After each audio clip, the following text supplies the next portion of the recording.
Good morning, Vanderbilt. I'm Sam Malik. And I'm Carly Vaughn. And it is March 22nd. Welcome to Morning View. So it's not as nice as it has been out there today. No, it isn't. It's kind of gross. Yeah, it's a little humidy and kind of. Yes, my hair is so not. My hair is not a fan of the weather. It's a little poofy. It's okay though. It'll be fine. Everyone has bad hair. We've had mostly good weather since spring break. Now we didn't get a chance to talk about it last time, but did you have a good break? I did. I went to New York, so that was super fun. I visited my sister, watched her fashion show for FIT versus Parsons. That's pretty cool. And then I just went home and kind of got a tan. I don't know, maybe. Nice. Very nice. What'd you do? I went home. I was really lame and spent the whole break at home resting and that's relaxing. Good. But I needed it, so. Good. I came back and I was ready to go, and now I need a break again. Yes, except I just found out last night. My parents called me. I'm going to Ireland in June, and I'm so excited. I'm going to be there over my birthday, so I'm so excited. I can't stand it. I got out of the car and I was like jumping around and screaming. It was great. It's fun. It was it's so fun. exciting. I've been to Ireland before. It's a fun place. Nice people. I've heard that everyone's really all the people are really attractive, but there's always something kind of wrong with them. Like they have a limp or something. Maybe that was just my weird English teacher. I don't know. That's a weird stereotype. Yeah, Pretty people, but they limp. Yeah, but they're weird, have weird arms or something. I don't know. I think I probably shouldn't have said that because that probably isn't true. Yeah. So we're just making new stereotypes about the Irish. Great. Yes. Well, I'm part Irish, so I guess I can say that, right? Nice. You had a fun St. Patrick's Day? I didn't celebrate it. I don't know. Oh, okay. I don't know. I just but I did see the cool Frisk statues, the ones at the roundabout, the naked people. They were all dressed up. It was really cool. They were wearing kilts and stuff. That's fun. It was awesome. That was my fun St. Patrick's Day thing. Well, What'd you do? Just hung out. No green rage. No pride of the Irish for you? No. Oh, okay. I'm part Northern Irish, so I have to be a little I don't know. I wore green, but I was I just don't want to get pinched. That's the only reason I'm wearing green. I don't think I even wore green. So that's not good. But anyway. Yes. So you want to talk about Occupy Vanderbilt because I saw them this morning. Oh, yes, they're right outside of where they're over by Kassam, so right where I live. Yes. Yeah. Okay. Yeah. Are they moving around? No, I think they're just set up outside of Kirkland. Okay. But yeah, it's I don't know if you've seen them out there, but they're pretty intense. We totally set up that pun. Oh yeah. No, we planned that one before. It was rehearsed. I apologize for that. So I guess we'll. Yeah, but I wish them the best of luck. I'm not really all up on the issues, but hey, they're out there intense, so they must be fighting for something they believe in. So that's good. But anyway. Well, I guess speaking of things that are going on in the Vanderbilt community, let's turn to headlines. Mary Claire Maynard, along with her running mate Mark Cherry, won the VSG presidential election Wednesday, defeating MacArthur Gill and his running mate William Schreiber in their bid to lead the student body. The election ended with the closest margin in the history of the organization, with only 94 votes separating the two candidates when polls closed on Wednesday afternoon. Maynard and Cherry won with 50.3% of the vote. After the election, Maynard expressed interest in using some of the ideas presented by the MacArthur ticket during the election process. The 2012 Impact series, The Rise of the Rest, What is the Future of American Foreign Policy, continued Tuesday night with addresses and discussion between former Utah Governor and Ambassador to China John Huntsman Jr. and retired United States General Wesley Clark. The discussion was moderated by Vanderbilt political scientist Brett Benson. The series concluded on Wednesday night with former Mexican President Vicente Fox and former New Mexico Governor Bill Richardson. They participated in a discussion moderated by Vanderbilt sociologist Catherine Donato. Occupy Vanderbilt, speaking of which, Monday began with a rally in front of Kirkland Hall, attended by approximately 100 students, faculty, and staff. The group has three primary concerns: unethical university investments in African land grabs, unfair wages for some university workers, and administrative ability to silence student voices. The rally began with a series of speeches by Vanderbilt dining employees, Vanderbilt graduate and undergraduate students, and a member of Occupy Nashville. Organizers then broke the attendees into three groups to further discuss their specific area of concern. An unknown number of students planned to remain camped in front of Kirkland Hall for an indefinite period of time. At the time of the rally, about 15 tents had been set up on the lawn. For more information on these stories and more, please visit InsideVandy.com or pick up the latest edition of The Hustler. Well, now I know what they're fighting for, Yes. so that was great. Yeah, again, I got invited to some teach-ins about the land grabs. I didn't go, Right. but I was invited, so Yeah. it's out there. It's going on. Yeah, but what is Occupy Nashville? Is that the same thing? It's like Occupy Wall Street is like the big, Right. the big move, and then Is there's that like so- Occupy Nashville, Occupy this and that. So Wait. it's the Nashville version of that. Wait, Occupy Wall Street is still happening? Yeah. I actually have them in my news segment a little bit later. Oh, well So- then. Okay, so let's not talk about that anymore. Don't step on my segment, Carly. I'm sorry, I didn't know. Well, on to something a little bit lighter. We're talking about this political stuff. The internet is full of online shopping websites that promise designer brands at amazing prices. But when you actually go to these sites, or at least when I go to these sites, I'm quite frankly horrified at how expensive everything still is. I mean, 90% off of Prada is great, but I still can't afford a $600 dress. So here are a couple sites that offer cute, trendy clothes at prices that even I, a poor college student, can afford. For the ladies out there, hotlook.com, H-A-U-T, that is, H-A-U-T-E, is a site with time sales that last for a few days and offer really great clothes and prices that won't break the bank. It requires membership, but joining is free.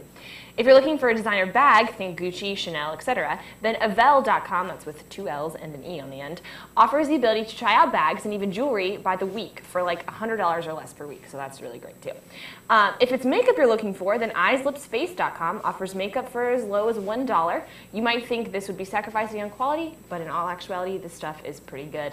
And for all you gentlemen, if you would like to get into some trendy online shopping yourself, check out jackthreads.com, another membership site that offers really cool, kind of hipstery things in a super affordable price range.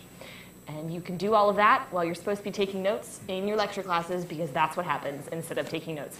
Everyone around me, I get so distracted because they're like playing Pac-Man or like, and I'm like, seriously, what are you doing? Why, am I the only one who needs to pay attention here? I don't know. And you're sitting behind them so you can see.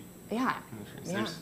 And it's amazing. Like some people are, they're on ESPN every single class, and they spend the whole class there. It's like, how do you take in anything? You don't. I take copious notes, and I'm like still And like in I my still history struggle. class. I still struggle. I'm like, okay, I guess I just must be an idiot because I can't like just like seep into my brain whenever I hear it. I don't know. You're a history major?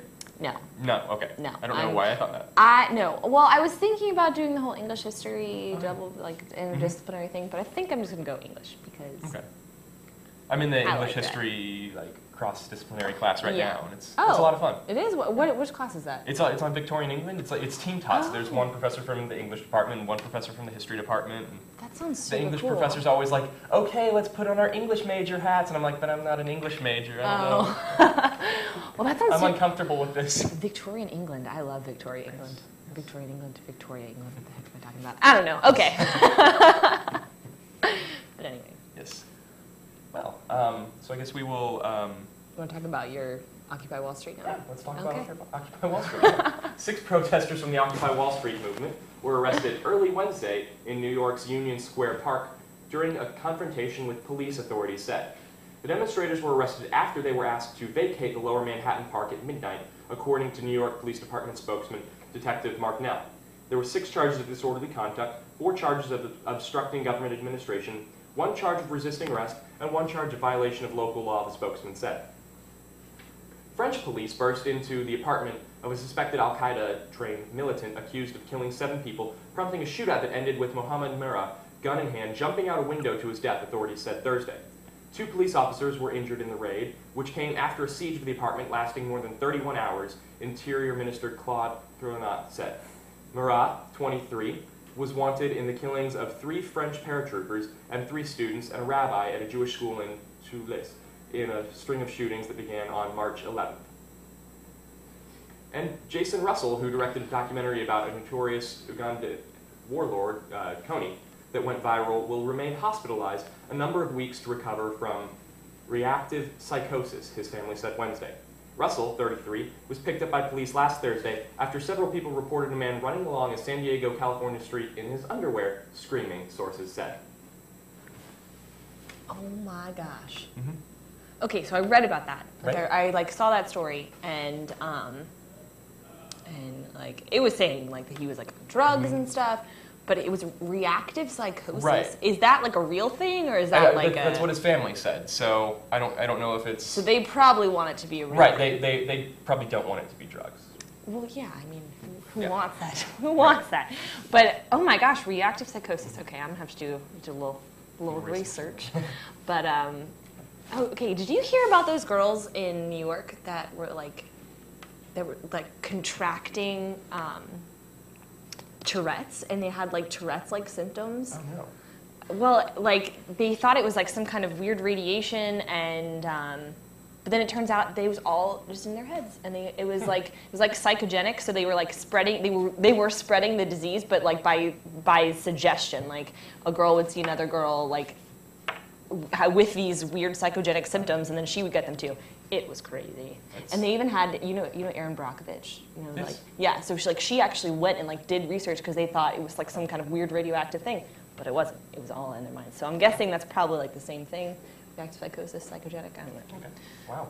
That's interesting stuff. You should read about that too, Vanderbilt. Yes. And more interesting stuff. Actually, last night, Morning View's own John Rice sat down with President-elect and Vice President-elect Mary Claire Maynard and Mark Cherry for their first interview as the future President and Vice President of VSG. Let's take a look. Thank you. Guys, I have a very special treat for you today. I have your new President and Vice President-elect, Mary Claire and Mark. Welcome. Thank you very much. Congratulations. Thank you. Thank you. Thank you for having It's been an us. exciting day for you guys. And, I'm holding you back from, in the streets and yell about your victory. Well, I guess that would be an interesting place to start. Where were you when you first heard? Well, we were in Surratt Promenade, and Mark and I had this like death grip clutch thing going on. We had a feeling that since the primaries, all that had separated us from our opponents were 200 votes. We knew that this was going to be something where we had to go at 110%, 160% really, because it was going to be a close one. And then when we heard, I couldn't even remember the numbers that were being said. All I heard was 94 votes, and I was just like, oh my gosh. And then they said that our ticket was the winner. So we just hugged and embraced, and tears came to my eyes, firstly, because I'm a girl, and I pulled a total girl move. But yeah, no, we were very, very excited, and it was great to have all of our friends and supporters around us. It felt really, really good. And before we had sort of heard the announcement, we pulled all of our friends in, and we just told them all how blessed we were to have such amazing friends who supported us so wholeheartedly, and that regardless of whatever happened, we were going to be satisfied with the result because we know that we did our best, and we did it the right way, and we're very proud of that. Absolutely. Yeah. So I know you guys say were there any tears on your part first? I was close, but not quite there. I guess for me, the most special thing for me was that when Mary and I finished hugging, we could turn around to our campaign team. Every single person there, had been just as intricate in a role as the two of us. They had done given us so much support and been such a great part of the effort. It was great to be able to shake their hands and just thank them for all the work they had done.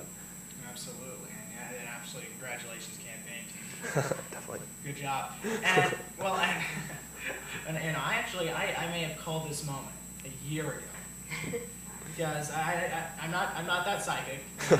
It wasn't because I was listening to Einstein, even though it did say that the election equals MC squared. True. There you go. But I had to go to MC. There you go. I'm the MC of the night. But I remember in an interview, and I'm on fire. In the interview with you and Adam, actually, I noticed just kind of the intensity of your eyes when you're answering the questions. Like, she's gonna go far. Well, She's gonna take it. And here she is. And boom. Well, I do understand. I do understand that might be, a thought process for many, because I followed a path that a lot of say, it seems like a ladder path from Hank House president to senator of A&S to vice president, and then here I am today with Mark. But really, this decision was a tough decision to make, because this job that we're about to take on is no easy feat. I mean, not only is it no easy feat and you give up so much of your time, which we're so happy and excited to do for all of our classmates and friends to make this school a better place, but it also comes with a lot of challenges. There are going to be a lot of tough decisions to make down the road, And we're willing to face those head on, and we're willing to just do whatever we can to keep working for the school and keep promoting this mission of making Vanderbilt a better place. And I don't know, what do you think? When did you call this decision in your mind? I'm not sure I ever called it until Mary Claire sat down with me and offered me the chance to run with her as her vice president. For me, that was a great night. I talked to her before about how I would support any of her endeavors because Mary Claire's been impressing me since we ran against each other freshman year for the position of senator. Ever since then she's been impressing me, and I was just so happy to see that she was deciding to run for president, and so honored to be able to run with her. Absolutely, and aside from how just definitely good looking he is, True. What were some of the reasons to pull in Mark? Well, one of the things that I think is great about Mark is that Mark is a junior. And a lot of times, I was a sophomore vice president, running as a sophomore last year. You pull up these younger individuals in a lot of ways to incentivize them for their future endeavors, keep them working hard. But Mark, as a junior, as a rising senior, is going to work through the end next year. He's going to be working through this time next year, and he's not going to slack off because he's a second semester senior, because he loves to do this. The fact that Mark ran 3 times. True. 3 times for the position of senator, for the position of senator before he was successful in that shows how much he loves VSG and how much he's committed to the school and committed to its students. So I thought, dedication. That's why we chose the slogan "Driven to Make a Difference." In a lot of ways, I felt driven because I knew that I had to make a decision of putting in a lot more time than I had. Just like I had this past year as vice president, but that times 10 for next year, and then I knew I had to have someone just as driven, if not more, like Mark, coming along for the ride. And he's also worked on some amazing initiatives. Like he's worked with our community service co-chair, Madison Hurwitz, and they've worked on increasing handicap accessibility on campus, which you don't think about is VSG has never thought about addressing this issue before. The university hasn't even really thought about addressing this issue before. And Vanderbilt, surprisingly, is ranked very low for accessibility on campus. When they had a sort of round table with some of the handicapped students on campus, there were some stories that were unbelievable. A girl had lab on the 13th floor of one of the Stevenson buildings. During her lab, the elevators broke, and she was trapped on Stevenson until 9 o'clock that night until elevator maintenance people could get there to fix the elevator so she could get back down. And you just sort of thinking about why is that happening at our school? Right. And not only has Mark done that, but he's gone to the next step. He's actually working with the city government right now on a survey to get more audible crosswalks around campus for blind students and other students that have handicap accessibility issues. So I just was very touched by the fact that Mark took the initiative to work on an issue that is not the oohs and ahs of a Smoothie King and the Wreck, but it's something that should happen at this campus regardless. And I thought that was a very honorable thing for him to be working on. So that's another reason why I chose him. Well, very cool. Yeah. And fantastic. Thank you. Now, when do you guys get started? When is the official turnover? Well, 3 weeks from today, but do you want to sort of talk about what happens in between? Yeah, there's a lot of work to get done between now and 3 weeks from today. We had to get our staff together. We had to make a lot of appointments and figure out the circle we're going to surround ourselves with, so we can best implement the changes we've envisioned. You can see our platform, obviously, and that'll require a lot of work. And we're so excited to just delve right into the issues and get started as soon as possible because we have a lot of platform points. We feel committed to each one of those. We promised the student body we're going to work on them. And we're going to do it. So the sooner we can start, the better. Yeah. Absolutely. All right. So the turnover happens, and how much work do you actually? I know you've probably been working all throughout the summer. Right. What happens once the turnover has occurred and you guys are official in your position? Right. Well, turnover is really like you said, it's basically just an evening and event because the work really does start tomorrow. For example, getting these people into place, we have to get our chief of staff application. Well, the speaker elections are tonight, so I guess this is showing tomorrow morning. Sorry about that. But the speaker elections are tonight, which is right after the election results were announced. That's very quick. That's getting another executive board member into place. Then we have to get our other executive board member into place with chief of staff appointments. And that is separate from all the other appointments on VSG, on the cabinet, and co-chairs, because that is another member of the executive board, the appointed member of the executive board. So that's going to happen as well. And once we have that team, Mark and I are going to sit down with those 2 other individuals, and we are going to talk about how we are going to move this organization specifically forward as an executive board, and what type of individuals we want to bring into our team. And we're going to see that obviously with all the applications and all the qualified individuals who work to turn in those applications. But a lot of that work is going to sort of start shaping what we're going to do. So, I mean, and even some of the initiatives, our current president, Adam Meyer, is, continuing to work on while I pick up the reins on some of those things. So, like, for example, this HDTV thing that's been thrown around, and everyone's like, oh, it's impossible. Like I said, time and time again, it is actually very possible, and, like, we are very much looking forward to it happening next year. And Mark first met it with Jim Kramka, actually, about this one a few months ago, and then I brought it up again with Jim Kramka, who reinforced the idea that, yes, this was not only a possibility for next year, but there are so many other options as we added cable streaming and extended cable streaming services. So Adam currently, since we've obviously been very bogged down with campaigning and elections, Adam's sort of in a lot of ways been pursuing seeing how this is going to happen, and we're just going to take the reins on that, as well as the other initiatives that have happened. Because one thing that I don't think people understand is that you see some initiatives that are on platforms year to year, just a few, but then you also see some new ones, and these are things that like are going through the pipeline. Like people are like, we all have the same mission. Like nobody's saying like, okay, this is my year's initiatives. Like stay away. Like go do your own. Like we are continuing to work on things that have that are worked on right now currently with the current administration, and we will continue that, as well as bring in new initiatives and new ideas. So. Absolutely, that was kind of one of your messages, right? Right. That you guys all have a bunch of similar style initiatives, and you're pushing for that common goal. Exactly. And I think back to the debate when we were criticized for the number of initiatives on our platform, and I completely understand that criticism. I mean, if I was an outsider and I didn't understand the ins and outs of VSG, I would definitely have that same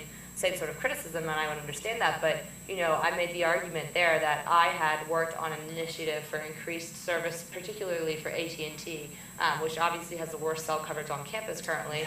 And I had worked on that since I was a freshman. And in fact, I actually, angered my executive board when I was a freshman, when I was a new senator, by writing a letter to the Hustler without their knowledge, and so I kind of got chewed out for that a little bit. But I mean, that got the ball rolling, and then started meeting with the AT&T representatives on campus, as well as ITS representatives on pretty much a weekly basis that year. And again, as a senator, as a sophomore, we kept doing more and more until finally we realized that there were plans in effect to create a cell tower, to build a cell tower on campus. And little do people know, cell towers aren't like these like 60-foot tall things. They're actually kind of like these huge blocks that go on top of buildings. So there's currently one on the Baker building right now, but it's facing like Kassam and downtown. And so now this one is going to be on the Preston Cancer Research Center garage, and it'll be constructed by the end of April, and it's going to be facing sort of like towards Commons and main campus. So hopefully a lot of improved coverage will help out there. So I have no excuse to have to call my mother now? Yeah. Yeah, exactly. Killing me. But okay. Well, obviously there's a lot to look forward to. I know the school's got a lot to look forward to with these 2 great candidates coming in. Do you guys have anything left you want to say to send off before you go and enjoy the celebrations? Well, I just want to definitely thank the student body. We couldn't be here without this considerable amount of support from them and their votes, and definitely our campaign team who selflessly sacrificed for the cause. And we really appreciate that. And obviously, Mary Claire for bringing me on the team here. I can't be more excited for what's going to be going on the next year. It's going to be great. And I obviously have to thank Mark, and I also want to thank our opponents because, they obviously brought a lot of really good points to the table. They brought a lot of good issues to the table too, and I want to make sure that those issues are addressed, even though, they're not sitting here tonight. Like, we still have the same mission, and that is to make the school a better place. So I want them to know that we will be addressing all of those issues as well, and we will continue to promote both visions for Vanderbilt. And like I said last year when Adam and I won, I love this quote. Apparently it's a popular quote. We will have fun tonight. We will sleep in tomorrow because we're exhausted. But I can promise you that right after that, we're going to hit the ground running and start working tirelessly for the next 365 days. That's right. Yeah. Look out, Vanderbilt. Here they come. Back over to you, Carla. Thank you, John. Very interesting. If you did not notice, there was actually a point in that interview where someone is in the background and they're like doing like a funny walk behind camera and they're like waving and stuff. That's actually current VSG President Adam Meyer. I think celebrating the fact that his successor has been named and he is he's going to be free. Can we use the term lame duck president? He's not very lame. No. He's like a cool duck. A cool duck president. There you go. Cool duck. Well, speaking of cool ducks, it's pretty cool outside right now. We've got a high of 80 today and a low 62. There's I think it's going to rain. I don't know. I mean, I'm looking at the sky and I'm like, there's clouds. That's pretty. It's going to rain, so don't go outside. No. Well, I mean, you have to, but don't Stay hang out there. But anyway, Yeah. all right. Thank you for joining us.